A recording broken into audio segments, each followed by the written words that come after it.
Uma semana depois da tragédia, estou aqui no Morro da Conceição, bairro de Casa Amarela, zona norte do Recife. No dia 30 de agosto de 2024, exatamente a 1h43 da tarde, o teto da igreja desabou. Aí deu 3 estraços, assim, ó. Que arriou. Eu me feri aqui na cabeça e no ombro. E o senhor estava dentro da igreja? Ah, sim. E fazendo o quê? ainda aí esperando uma cestinha básica. E o senhor, quando caiu, o senhor viu as pessoas assim em pânico? Bom, me ajuda, e eu... Ajudando a tirar as pessoas? Ferido ainda. Então vamos aí. E o senhor ferido ajudando a tirar? Ajudando, exatamente.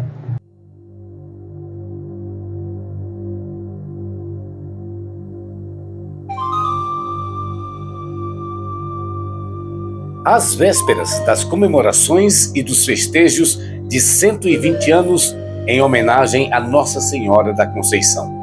Coincidência? Coisas do destino? Ou uma tragédia anunciada?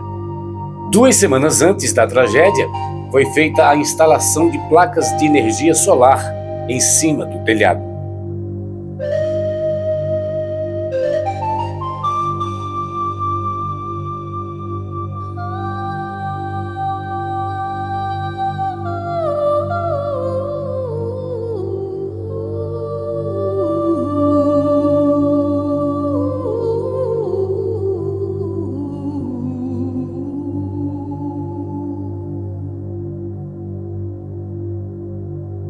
Neste templo o sol nasce brilhando, fazendo tudo se integrar, se mistura com atos e obras. Na hora em que o teto ruiu, entre 60 e 70 pessoas estavam dentro da igreja para receber cestas básicas distribuídas mensalmente no local. O pai da Tatiana estava na fila para receber a cesta básica. Ele disse que escutou um estralo, né? Aí quando escutou esse estralo, ele disse, brincando com os pessoal lá, que o teto ia desabar, né? As equipes da Defesa Social, Corpo de Bombeiros, Defesa Civil, Polícia Científica e Polícia Militar chegaram o mais rápido que puderam. Já conversei bastante com o padre Emerson e nesse primeiro momento é cuidar dessas pessoas, dar toda a assistência que elas precisem e depois a gente cuida do santuário. Esse santuário é um símbolo para o Recife, um símbolo para Pernambuco. 2 pessoas morreram na tragédia. As vítimas foram identificadas: Antônio José dos Santos, de 54 anos, e Maria da Conceição de França Pinto, de 68. Antônio era autônomo e realizava trabalhos como ajudante de pedreiro. Ele tinha 3 filhos. Maria da Conceição era aposentada e vivia com 2 irmãos. Ela tinha um filho de 33 anos. Segundo a Secretaria Estadual de Saúde, 25 pessoas ficaram feridas no acidente, incluindo uma mulher grávida de 21 semanas. O Hospital da Restauração, no bairro do Derby, recebeu 9 feridos, entre adultos e uma criança de 4 anos, todos conscientes e com politraumas, em estado estável. Um dia antes do acidente, na quinta-feira, foi realizada uma celebração para marcar os 100 dias para a tradicional festa do Morro, realizada em 8 de dezembro, todos os anos. Hoje, 29 de agosto de 2024, dia especial para os devotos marianos, porque estamos iniciando a contagem regressiva para a celebração da 120ª festa de Nossa Senhora da Conceição. Iniciemos a Santa Missa, que será hoje presidida pelo pároco e reitor Emerson Borges. Em nome do Pai, do Filho e do Espírito Santo. Amém. Hoje é um dia muito especial para todos nós, onde nós marcamos a contagem regressiva para a festa de Nossa Senhora da Conceição. A partir de hoje, estamos a 100 dias para iniciarmos esse grande momento em devoção a Nossa Senhora. Ontem teve uma missa que tinha, acho que a igreja estava absolutamente lotada ontem à noite. Graças a Deus isso não aconteceu ontem à noite, a gente não queria que acontecesse em hora nenhuma, evidentemente. E as pessoas que estavam aqui estavam porque a igreja faz uma ação social de distribuição de cestas básicas, então essas pessoas estavam aqui recebendo suas cestas, já são pessoas que estão em vulnerabilidade, né? E depois de todo esse processo, assim que a Defesa Civil, que os bombeiros liberarem, a equipe de engenheiros da Secretaria de Defesa Urbana, de Desenvolvimento Urbano, começa a fazer o levantamento para que a gente possa fazer a reconstrução do santuário. Até porque se começou uma contagem regressiva dos 100 dias para a festa do Morro. E a gente sabe do significado que isso tem. Mas nesse primeiro momento a gente lamenta profundamente as duas vidas que foram perdidas, e a gente continua aqui até a hora que for necessária. O desespero que dá é de você entrar, quer dizer, invadir o local e tentar salvar o que a gente pôde fazer. O Adriano também foi uma das pessoas feridas. Ninguém esperava um negócio desse, principalmente quem sofreu muito foi mais as crianças mesmo que estavam lá. Eu vi o sofrimento dos pessoal, tudo querendo sair de baixo. Era para estar ali pegando a cesta. Hoje, por uma dávida de Deus, eu tive um atrasozinho que eu fui resolver um problema de praxe, então me atrasei. Os comerciantes que trabalham perto da igreja dizem que acompanharam a última reforma para a instalação de placas de energia solar em cima do telhado. Essa reforma foi finalizada poucos dias antes da tragédia.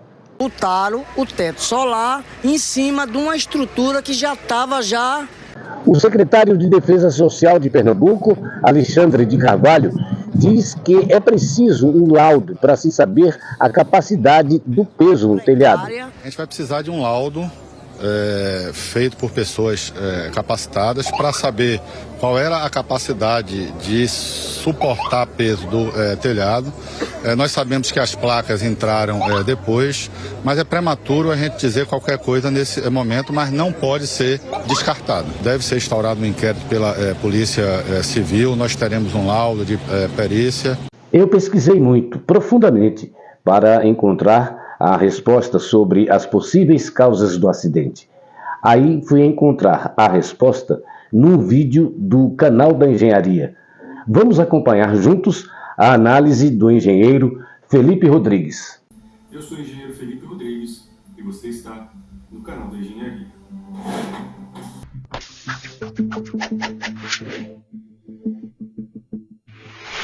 Para mim, a resposta é mais do que óbvia. Há aproximadamente 2 semanas foi finalizado uma atualização na obra que com certeza culminou no desabamento desta sexta-feira, que foi a instalação de placas de painéis solares. Assim que eu vi a imagem do desabamento e reparei nas placas de painéis solares, já sabia que existia uma enorme possibilidade delas serem as reais causadoras desse desabamento.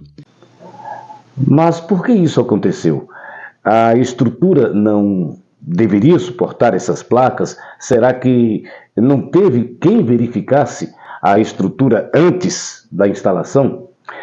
Acompanhe o que diz o engenheiro Felipe Rodrigues. Todos nós sabemos que as estruturas fabricadas no Brasil devem seguir algumas normas que garantem a segurança e estabilidade. E eu não duvido que essa estrutura tenha seguido sim essas normas. Porém, mesmo com coeficientes de segurança de 40% sendo aplicados, cargas de vento de pressão e sucção, além de cargas normativas permanentes e de manutenção, que são somadas às cargas de peso próprio de uma estrutura, mesmo isso não são suficientes para garantir essa segurança. E por quê? Porque essas considerações são feitas levando em conta a situação de momento da estrutura, ou seja, a condição inicial, que, como sabemos, podem mudar muito com o tempo, principalmente se tratando de edifícios comerciais como é o caso dessa igreja. E sempre que cargas novas forem adicionadas, novas verificações devem ser feitas. E é aí que mora o real perigo. Para a gente entender melhor, no vídeo do canal da Engenharia, o engenheiro Felipe Rodrigues ilustra com as próprias imagens do ocorrido. A igreja tinha um vão livre de aproximadamente 20 metros, segundo imagens do Google Earth. E nessa imagem podemos ver que não havia nenhum painel solar, mas 2 semanas antes do ocorrido, essa era a imagem que se tinha do teto da igreja. Foram adicionados na cobertura 120 painéis solares, pesando em média 30 quilos cada. Isso equivale a 3.600 quilos adicionados muito próximos à cumieira da cobertura, ou seja, a parte central. Essa estrutura era uma estrutura visivelmente muito carregada. Pois na imagem é possível ver que as telhas são do tipo sanduíche com preenchimento de EPS. Essas telhas por si só já são bem pesadas, mas ainda existe uma manta que com certeza foi aplicada posteriormente. Nestas imagens internas podemos ver um forro robusto, apoiado completamente na estrutura. O engenheiro Felipe Rodrigues percebeu que essa estrutura contava com sistemas de sprinkler contra incêndios, que com certeza também se faziam presentes pelo porte da edificação. E esse sistema nada mais são que tubos de aço completamente preenchidos com água, que por si só também adicionam uma boa carga na estrutura. Mas como era essa estrutura? Ela não havia sido dimensionada para isso? São poucas as imagens que mostram a estrutura principal, mas nas imagens que conseguimos encontrar, podemos ver algumas informações importantes. A primeira delas é a altura da treliça principal. Como já citado nesse vídeo, o vão da estrutura tem aproximadamente 20 metros de vão livre, com telha sanduíche de provavelmente alta espessura, além do forro, da manta, sistema de sprinkler e, é claro, os painéis solares. E a altura dessa treliça é de aproximadamente 50 a 60 centímetros. O perfil me parece ser um perfil de 5 polegadas ou algo próximo disso. Além disso, a estrutura é toda galvanizada. O processo de galvanização é para aumentar a resistência do aço à corrosão. Porém, esse processo nada mais é que a imersão da estrutura ou dos perfis em zinco fundido a uma temperatura de 450 graus Celsius. Isso gera uma espécie de têmpera adicional no aço, o que deixa ele mais duro e, consequentemente, mais quebradiço, o que é péssimo para a estrutura em si. E nessa imagem podemos ver justamente isso. Por exemplo, uma estrutura metálica sem a galvanização, esse banzo superior que vocês estão vendo teria escoado e entortado, mas muito provavelmente não teria se rompido dessa forma. Isso mostra que o material do aço provavelmente está mais quebradiço devido ao processo de galvanização. Além disso, a galvanização prejudica muito o processo de soldagem das peças, a aderência das soldas num perfil galvanizado do que num perfil convencional. Mas por que essa estrutura caiu? Alguns engenheiros que eu consultei afirmam, assim como o Felipe, que todos os fatores levam a crer que a estrutura se rompeu por uma soma de erros desde o início da sua composição, talvez devido a mudanças sem planejamento e sem as devidas verificações. Mas a pergunta que não quer calar é a seguinte: por que essa estrutura caiu exatamente 2 semanas após a instalação dos painéis? O engenheiro Felipe Rodrigues tem uma teoria. Creio que tenha sido devido à temperatura. Estruturas metálicas são muito sensíveis à variação de temperatura. Elas se dilatam e se contraem com essa variação. Nos últimos dias em Recife, a temperatura média foi de 25 a 26 graus, e no dia que a estrutura caiu, a temperatura máxima marcada no momento da queda foi de aproximadamente 30 graus. Esse aumento da temperatura de 4 ou 5 graus pode ter sido decisivo para essa queda. Isso somado à velocidade máxima do vento, que no dia marcou 33 km por hora, só acelerou o processo de colapso que era inevitável. A empresa responsável pela instalação dos painéis disse que a estrutura tinha um laudo que autorizava a instalação. Resta saber como é que esse laudo foi elaborado, então. O engenheiro Felipe Rodrigues questiona. Foi feita uma análise completa, realmente, com um recálculo da estrutura, considerando todas as cargas adicionais, além das cargas já existentes? Como foi o histórico dessa estrutura? A cada alteração, desde a instalação das mantas, da cobertura, ao forro de gesso, isso realmente estava considerado nos cálculos iniciais da estrutura ou foram alterações feitas posteriormente? Muitas dúvidas surgem e uma investigação deve ser feita para apurar os verdadeiros responsáveis. Mas uma coisa é certa: os painéis solares foram sim a gota d'água que faltava para essa estrutura colapsar.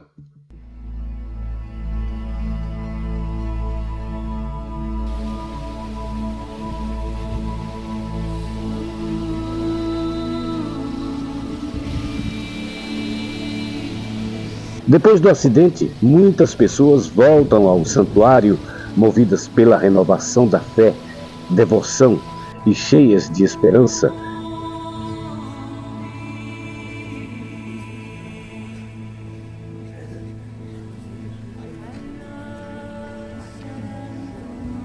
Eu sou devoto de Nossa Senhora da Conceição e tudo que eu tenho na minha vida é através das orações com fé que eu faço a ela.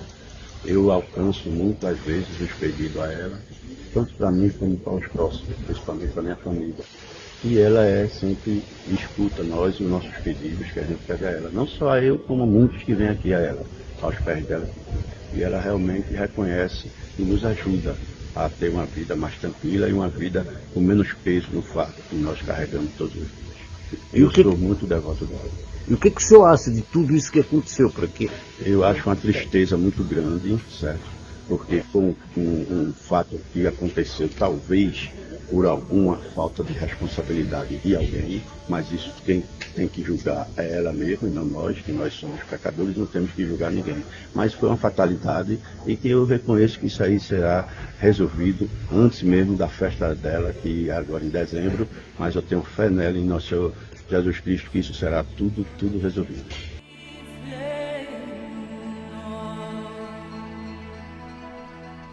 Alguns devotos, como este homem, fazem orações quase silenciosas. Espírito Santo, tudo vai dar certo, tudo vai correr.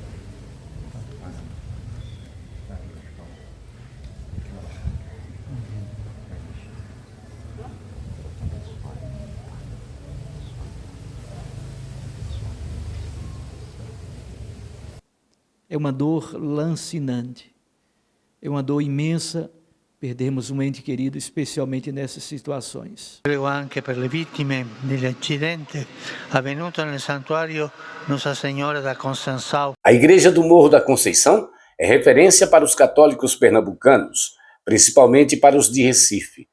Todos os anos, em novembro e dezembro, é realizada uma das maiores festas religiosas da região.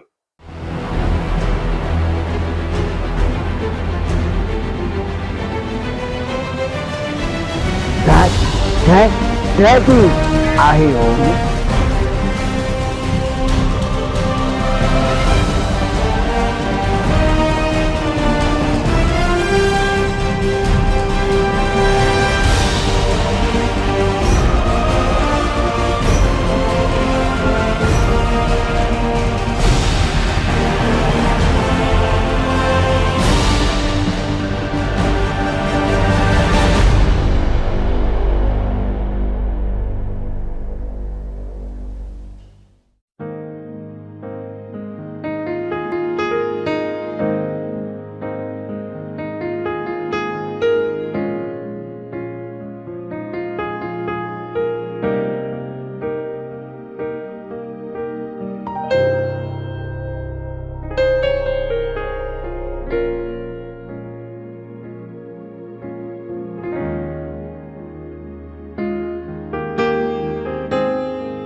Avvenuto nel santuário Nossa Senhora da Conceição.